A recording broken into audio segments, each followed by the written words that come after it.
Hacer un fuego, cazar, recolectar plantas comestibles, fabricar recipientes y armas. Nuestros antepasados aprendían unos de otros las actividades de la vida cotidiana. Los conocimientos se adquirían a través del contacto con los demás y la repetición. Hasta que miles de años después se inventó la escritura, la primera gran revolución en el aprendizaje. Entonces, los textos comenzaron a vehicular buena parte del conocimiento. También cambiaron, claro, las cosas que aprendía la gente. Nacieron las primeras escuelas. En ellas, un individuo, el profesor, tenía unos conocimientos que dictaba a una serie de alumnos, que los aprendían. En el siglo XVIII, cuando se produjo la Revolución Industrial, se comenzaron a regular los sistemas educativos. El objetivo era preparar a los trabajadores que luego estarían a cargo de las cadenas de montaje en las fábricas. Individuos que hacían lo mismo una y otra vez durante muchas horas al día.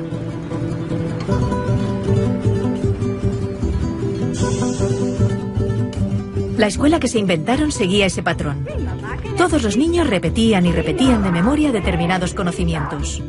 Un proceso estandarizado y lineal, en el que les enseñaban aquellas materias que se consideraban útiles para la recién nacida economía industrial. Es el modelo que ha perdurado hasta nuestros días. Sin embargo, ya no nos sirve, porque el mundo, en el último medio siglo, ha cambiado radicalmente.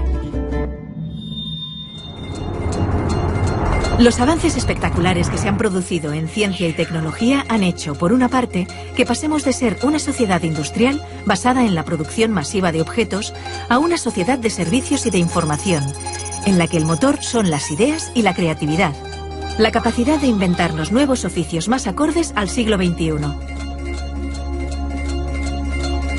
Y por otra parte, los descubrimientos científicos nos han permitido conocer mejor cómo funciona nuestro cerebro, el órgano encargado del aprendizaje, y descubrir algo que los griegos ya sabían, que no aprendemos repitiendo, de memoria, sino haciendo, cuando nos emocionamos.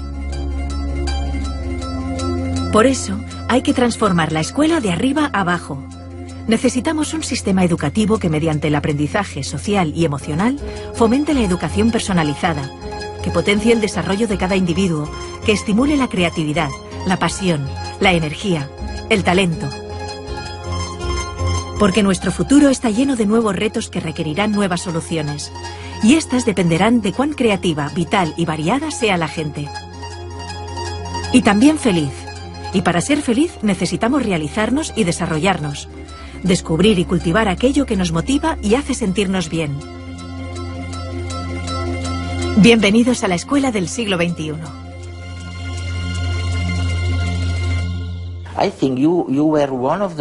Creo que fuiste uno de los primeros del sector educativo en hablar de la desafortunada división entre ciencias y la cultura o las artes. Y es curioso, porque nosotros, cuando preparamos programas científicos, a menudo tenemos que enfrentarnos a un dilema. Nos planteamos que un tema no encaja bien en lo que los científicos denominarían temática científica, así que es mejor descartarlo. Pero tú afirmas que como resultado de esta escisión entre la ciencia y las disciplinas artísticas, hemos ignorado un campo fantástico, el de la creatividad. ¿A qué te refieres exactamente? Pensemos de nuevo en la educación. La mayoría de países no instauraron un sistema de educación pública obligatoria hasta mediados del siglo XIX. Se trata de ideas bastante nuevas. Dos factores influyeron mucho en la educación. El primero fue la economía industrial, que provocó una cultura organizativa de la educación extremadamente lineal, centrada en los estándares y la conformidad. Y el otro gran factor de influencia, en mi opinión, fue la cultura intelectual de la Ilustración, que desencadenó en la cultura académica de la educación. Una de las características de la enseñanza es que hay una jerarquía de asignaturas en las escuelas, En la mayoría de sistemas tenemos arriba de todo de la jerarquía la lengua, las matemáticas y las ciencias. Un poquito más abajo están las humanidades, como la geografía y los estudios sociales, o la filosofía, cuando se enseña. Y debajo de todo están las disciplinas artísticas. Hay poquísimos sistemas educativos, no conozco ninguno de hecho, que enseñen danza con el mismo rigor y sofisticación con el que se enseñan matemáticas. ¿Por qué hay esta jerarquía? Muchos te dirán, es evidente, tiene que haber una jerarquía. ¿Pero por qué? Creo que hay dos motivos. El primero de los cuales es económico. Se cree que las materias que están más arriba en la jerarquía son más relevantes para el mundo laboral. Para encontrar trabajo. Sí. Y te encuentras con afirmaciones como, no te dediques al arte, jamás serás un artista ni te ganarás la vida con el arte. No hagas música, es muy difícil salir adelante como músico. Así que un argumento es claramente económico. Pero lo interesante es que nadie te dice, no te centres en las matemáticas, nunca serás matemático, ni tampoco, olvídate de la química, jamás serás químico. Esto se debe a que en nuestra cultura intelectual existe una asociación entre las ciencias y cierto tipo de conocimiento objetivo. Se cree que al trabajar con las ciencias, se trabaja con hechos y certeza, que son las cosas que marcan diferencias en el mundo, mientras que las disciplinas artísticas se asocian con los sentimientos y la expresión personal, por lo que están muy bien para entretenerse, pero no son importantes para la economía. La Ilustración y la Revolución Científica crearon un modelo de inteligencia y conocimiento que ha imperado en nuestra cultura. Desde entonces, el arte se ha asociado con la corriente del romanticismo del siglo XIX, con la expresión de sentimientos. Y creo que es un problema enorme, porque esto ha disociado el intelecto de la emoción. Y hemos pasado a considerar ambas cosas como separadas, en detrimento tanto de las artes como de las ciencias. La creatividad ha pasado a asociarse con lo artístico y no con lo científico, porque se cree que la creatividad tiene que ver con la expresión individual de las ideas. Yo propongo, entre otras cosas, retomar una concepción de la creatividad que nos devuelva la relación entre las disciplinas artísticas y científicas, puesto que ambas salen perjudicadas de la separación. Mientras hablabas, pensaba en el patrón que sirvió para establecer que alguien estaba en la parte adecuada del conocimiento, lo que llamamos el cociente intelectual. ¿Por qué demonios hemos creído durante tanto tiempo que la medición del coeficiente intelectual era importante para la vida económica? ¿Por qué? El cociente intelectual fue una de las nociones que surgió del crecimiento de la psicología y la sociología, de los intentos de aplicar las mismas características de las ciencias físicas a las personas. Lo importante es que había dos fuerzas. Por un lado, un verdadero espíritu de investigación, para ver si podíamos medir la inteligencia igual que medimos el movimiento de las mareas, pero también coincidió con el crecimiento de la educación pública, que requería una manera eficaz, rápida y objetiva de caracterizar a las personas para poder educarlas. Se necesitaba saber, en cierto modo, si tenían una inteligencia normal, inferior a la media o extraordinaria. Alfred Binet, cuando creó el primer test de inteligencia en París, estaba interesado en los niños con necesidades educativas especiales. Para descubrir cuáles eran sus necesidades, necesitaba tener una idea de cuál era la capacidad media. Este era el objetivo inicial. No obstante, los test de inteligencia se volvieron fundamentales para la categorización de alumnos en las escuelas públicas, pero también para la selección en el ejército. Se han convertido en un mito, me parece. Han pasado a formar parte de nuestro léxico cultural como si fueran objetivos. Una de las organizaciones más importantes que hay es Mensa, la organización de personas con cocientes intelectuales altos. Y me parece estupendo, no voy a criticar a Mensa, pero me planteo si esto es así realmente.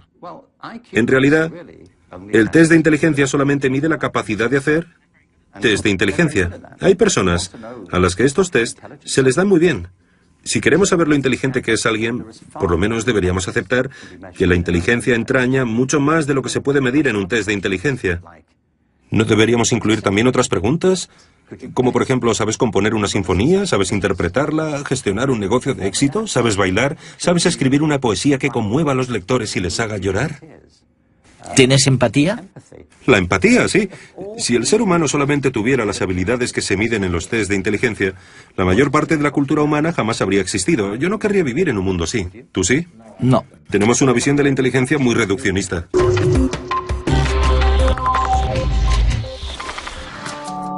El psicólogo Mark Greenberg recordaba en redes la problemática de los profesores frente a los nuevos retos de la educación. Hasta ahora lo que hacíamos con los profesores era presionarlos, muchas veces, para que se centraran únicamente en lo académico, solamente en la lectura, las matemáticas y las ciencias. Y en eso se han convertido, en profesores de lectura, de matemáticas y de ciencias. Pero la mayoría de profesores eligieron la profesión porque querían llevarse bien con los niños. Les gustan los niños y quieren pasar tiempo con ellos, educarlos, prepararlos para la vida. Y conforme se lo vamos permitiendo y les brindamos más habilidades para hacerlo, descubren que disfrutan mucho más enseñando. Para Richard Gerber, el valor de la educación está en el camino, no en la meta. En cierto modo hemos olvidado que lo bueno de la educación está en realidad en la experiencia, en el momento, en la alegría de descubrir algo, en la satisfacción de tener una pregunta y poder buscar una respuesta, y no necesariamente en la propia respuesta. Creo que muchos niños y muchos profesores en el sistema educativo se sienten frustrados porque, por culpa de las presiones y la obsesión por los resultados, la magia del viaje se ha disipado. Me parece que este es el motivo por el que cada vez hay más niños que abandonan los estudios enseguida que pueden, porque no ven en ellos ninguna pasión, ninguna emoción.